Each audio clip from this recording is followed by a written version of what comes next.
still really loud.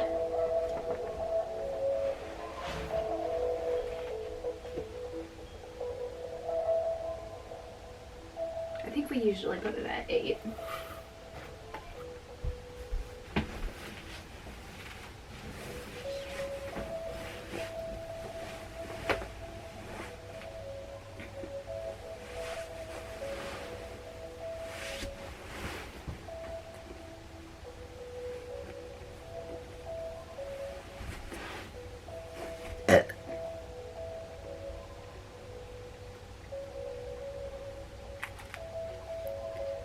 Okay.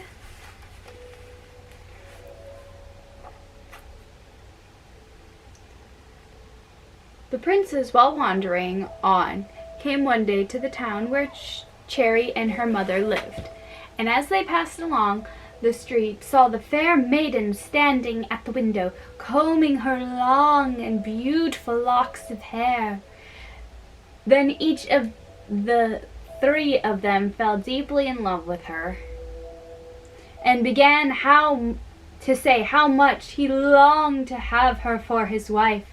Scarcely had the wish been spoken, then all drew their swords, and a dreadful battle began. The fight lasted long, and their rage grew hotter and hotter. When at last the abbess, hearing the uproar, came to the gate, finding that her neighbor was the cause, her old spite against her broke forth at once, and in her rage she wished Cherry into an ugly frog, and sitting in the water under the bridge at the world's end. No sooner had said than done, and poor Cherry became a frog and vanished out of sight. Ribbit. The princes had now nothing to fight for, so, sheathing their swords again, they shook hands as brothers and went on towards their father's home. The old king, meanwhile, found that he grew weak and ill-fitted for the business of reigning, so he thought of giving up his kingdom, but to whom should it be? At this point that his fatherly heart could not settle, for he loved all his sons alike. "My dear children," said he, "I grow old and weak, and should like to give up my kingdom, but I cannot make up my mind which of you to choose for my heir. I love you all 3, and besides, I should wish to give my people the cleverest and best of you for their king. However, I shall give you 3 trials, and the one who wins the prize shall have the kingdom. The first is to seek me out 100 ells of cloth so fine that I can draw it through my golden ring." The sons said they would do their best, and sent out on the search. The 2 eldest brothers took with them many followers and coaches and horses of all sorts to bring home all the beautiful cloths which they could find, but the youngest went alone by himself. They soon came to where the roads branched off into several ways. 2 ran through smiling meadows with smooth paths and shady groves, but the 3rd looked dreary and dirty, and went over barren wastes. The 2 eldest chose the pleasant ways, and the youngest took his leave and whistled along over the dreary road. Whenever fine linen was to be seen, the 2 elder brothers bought it, and bought so much that their coaches and horses bent under their burthen. The youngest, on the other hand, journeyed on many a weary day, and found not a place where he could buy even one piece of cloth that was all fine and good. His heart sank beneath him, and every mile, he grew more and more heavy and sorrowful. At last he came to a bridge over a stream, and there he sat himself down to rest.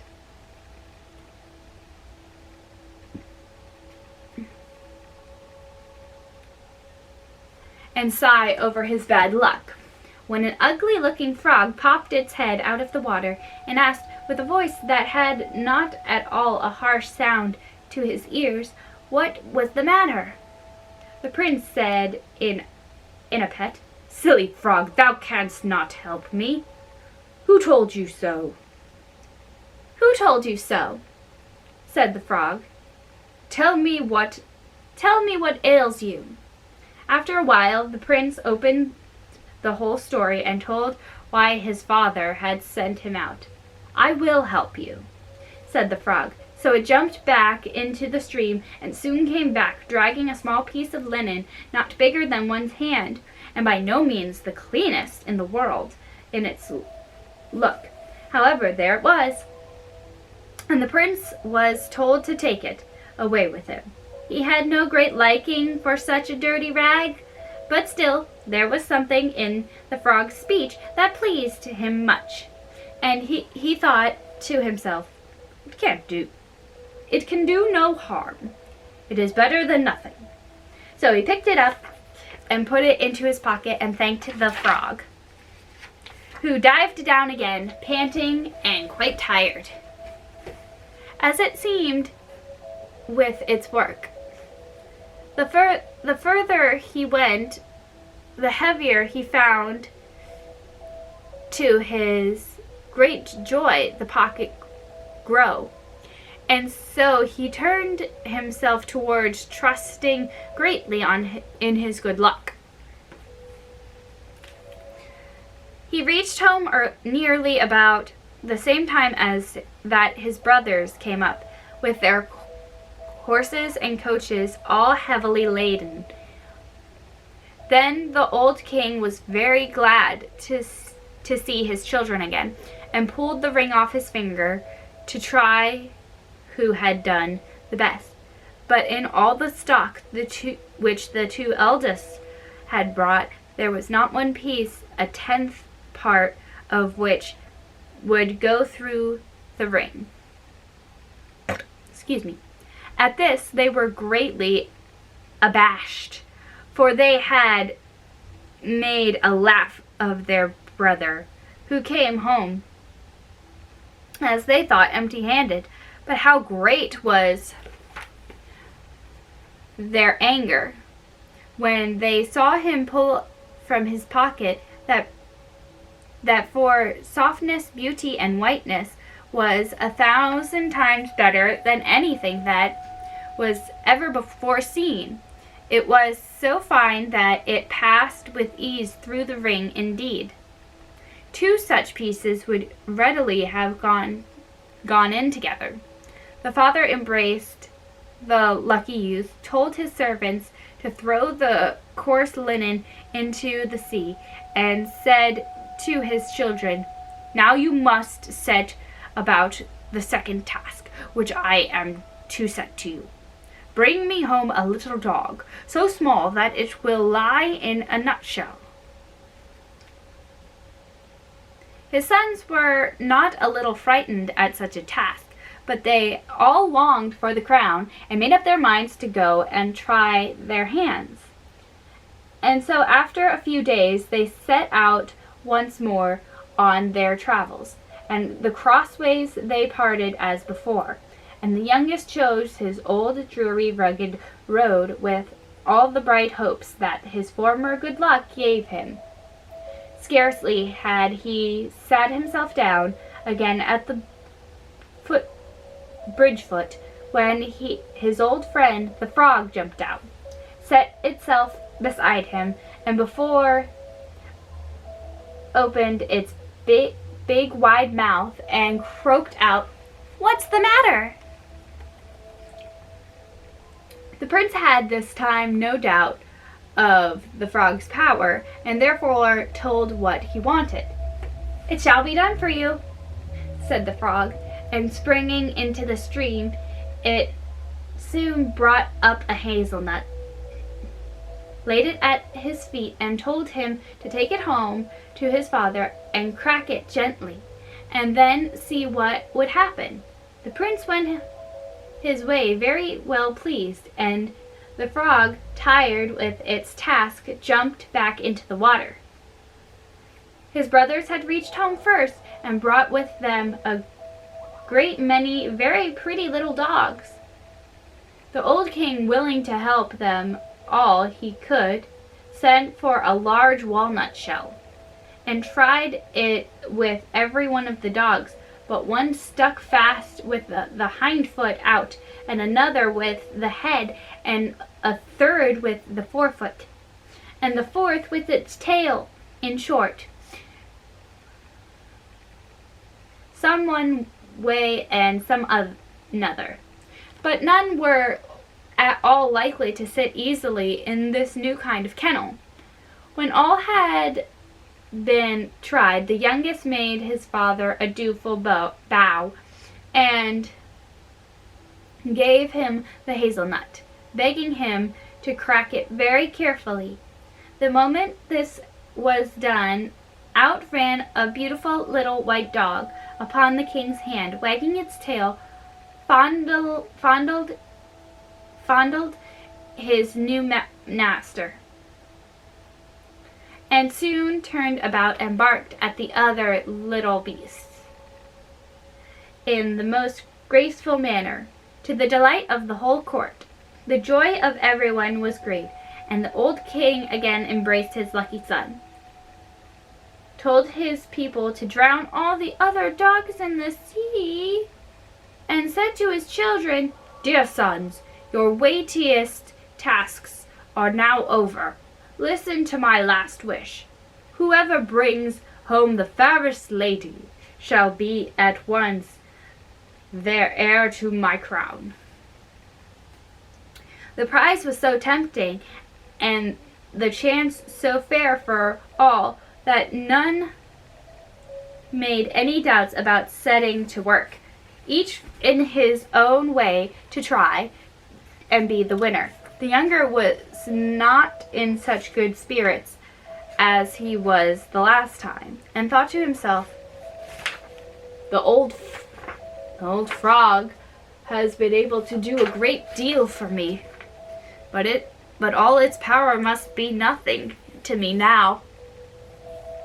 For where should it find me a fair maiden, still less a fair maiden, than was ever seen at my father's court? The swamps where it lives have no living things in them, but toads, snakes, and such vermin. Meantime he went on, and sighed as he sat down with a heavy heart by the bridge. "Ah, frog," said he, this time thou canst do me no good." "Never mind," croaked the frog. "Only tell me what is the matter now."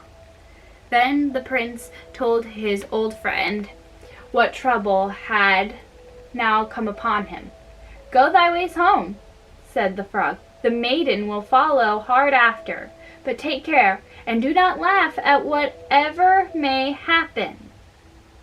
This said, it sprang as before into the water, and was soon out of sight. The prince still sighed on, for he trusted very little this time to the frog's word. But he had not set many steps toward home before he heard a noise behind him, and looked around, saw 6 large water rats dragging along a large pumpkin-like coach, full trot. On the box sat an old fat toad as a coachman, and behind him 2 little frogs as footmen, and 2 fine mice with stately whiskers ran before as outriders. Within sat his old friend the frog, rather mishapen and unseemly to be sure, but still with somewhat a graceful air as it bowed to him in passing, much too deeply wrapped in thought as to chance of finding the fair lady whom he was seeking to take any heed of the strange scene before him. The prince scarcely looked at it, and had still less mind to laugh. The coach passed on a little way, and soon turned a corner that hid it from sight. But how astonished was he, on turning the corner himself, to find a handsome coach and 6 black horses standing there, with a coach in gay livery, and within the most beautiful lady he had ever seen, whom he soon knew to be the fair Cherry, for whom his heart had so long ago panted, that's it.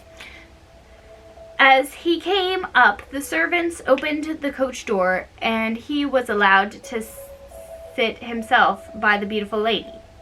As soon as they came to his father's city, where his brothers also came with trains of fair ladies.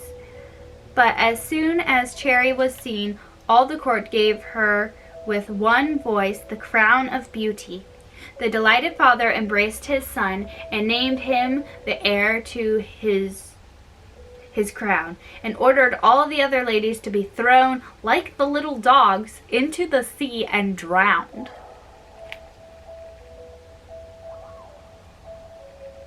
The prince married Cherry and lived long and happily with her, and indeed lives with her still, if he be not dead. There goes the neighborhood.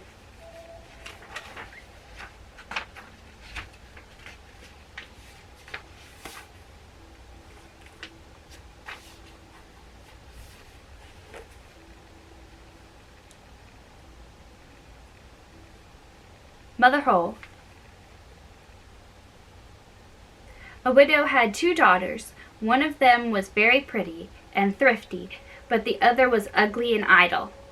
Odd as you may think it, she loved the ugly and idle one much the best, and the other was made to do all the work, and was, in short, quite the drudge of the whole house. Every day she had to sit on a bench by the well on the side of the high road before the house, and spin so much that her fingers were quite sore, and at length the blood would come. Now it happened that once when her fingers had bled, and the spindle was all bloody, she dipped it into the well and meant to wash it. But unluckily it fell from her hand and dropped in. Then she ran crying to her mother and told her what had happened, but she scolded her sharply and said, If you have been so silly as to let the spindle fall in, you must get it out again as well as you can." So the poor little girl went back to the well and knew not how to begin, but in her sorrow threw herself into the well and sank down to the bottom, senseless. In a short time she seemed to wake as from a trance, and came to herself again, and when she opened her eyes and looked around, she saw she was in a beautiful meadow, where the sun shone brightly, and the birds sang sweetly on the boughs, and thousands of the flowers sprang beneath her feet. Then she rose up and walked along this delightful meadow, and came to a pretty cottage by the side of the wood. And when she went in, she saw an oven full of new bread baking, and the bread said, pull me out, or I shall be burnt, for I am quite done enough." So she stepped up quickly and took it all out. Then she went on further and came to a tree that was full of fine rosy-cheeked apples. And it said to her, shake me, we are all ripe, quite ripe. There we go. So she shook the tree, and the apples fell down like a shower until there were no more upon the tree. And then she went on again, and at length came to a small cottage where an old woman was sitting at a door. The little girl would have run away, but the old woman called out after her, don't be frightened, my dear child. Stay with me. I should like to have you for my little maid. And if you do all the work in the house neatly, you shall fare well. But take care to make my bed nicely, and shake it every morning out at the door, so that the feathers may fly. Well, then the good people below say it snows. I am Mother Hole. As the old woman spoke so kindly to her, the girl was willing to do as she said. So she went into her employ and took care to do everything to please her, and always shook the bed well, so that she led a very quiet life with her, and every day had good meat, both boiled and roast, to eat for her dinner. But when she had been some time with the old lady, she became sorrowful, and although she was much better off here than at home, still she had a longing towards it, and at length said to her mistress, I used to grieve at my troubles at home, but if they were all to come again, and I were sure of faring ever so well here, I could not stay any longer. You are right, said her mistress. You shall do as you like, and as you have worked for me so faithfully, I will myself show you the way back again.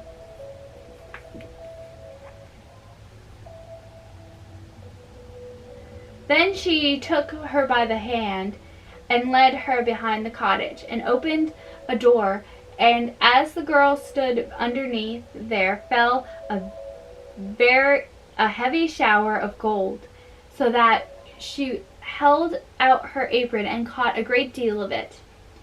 And the fairy put a shining golden dress over her, and said,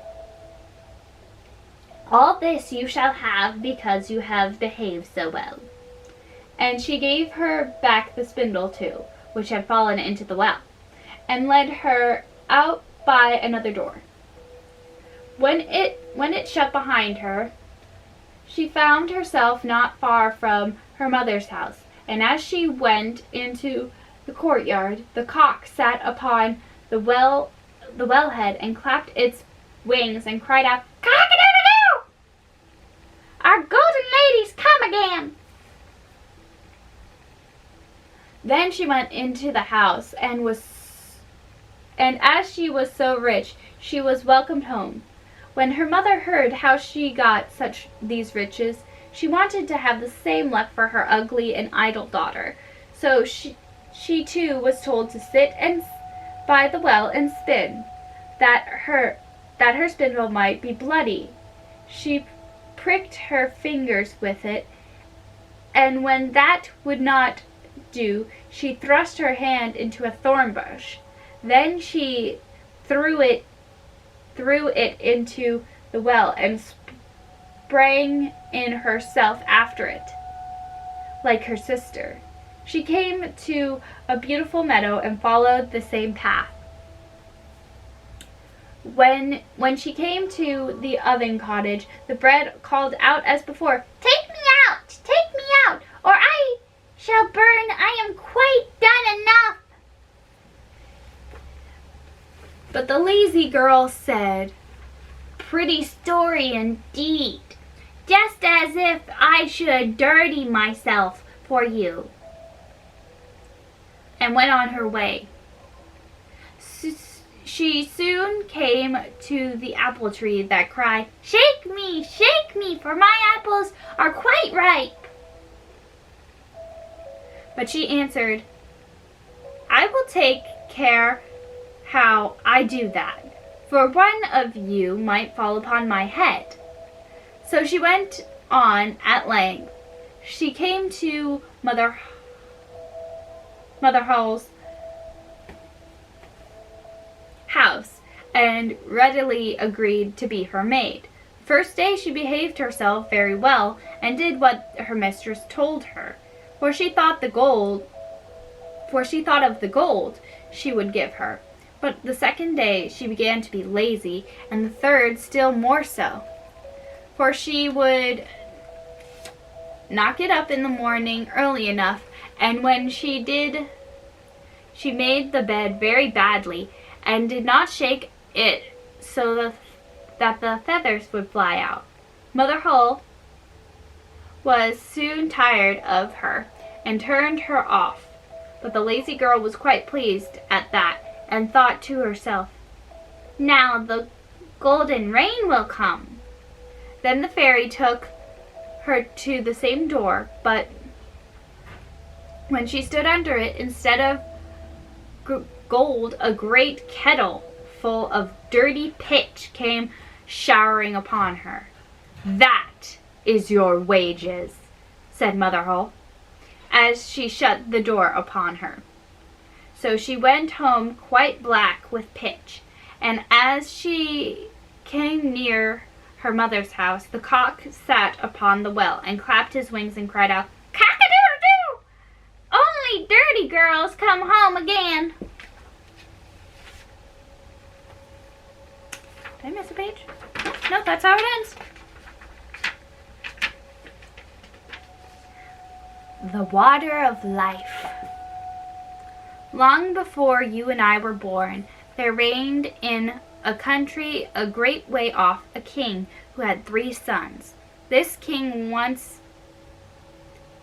fell very ill, so ill that nobody thought he could live. His sons were very much grieved at their father's sickness, and as they walked weeping in the garden of the palace, an old man met them and asked what they ailed.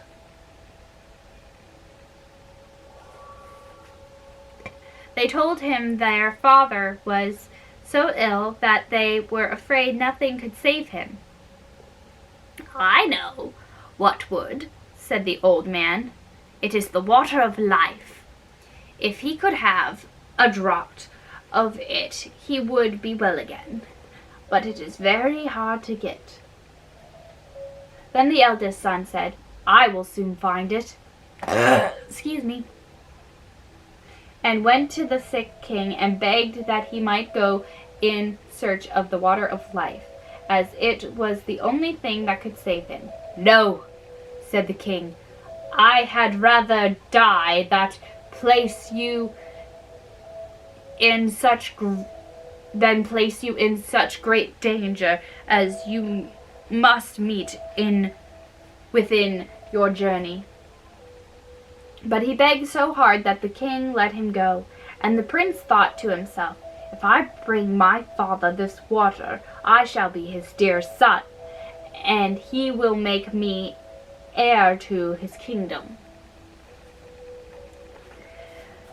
Then he set out and went, and when he had gone on his way some time, he came to a deep valley overhung with rocks and woods, and as he looked around, there stood above him on one of the rocks a little dwarf, who called out to him and said, "Prince, whither hast thou so fast?" "What is that to you, little ugly one?" said the prince, sneering as he rode on his way. But the little dwarf fell into a great rage at his behavior, and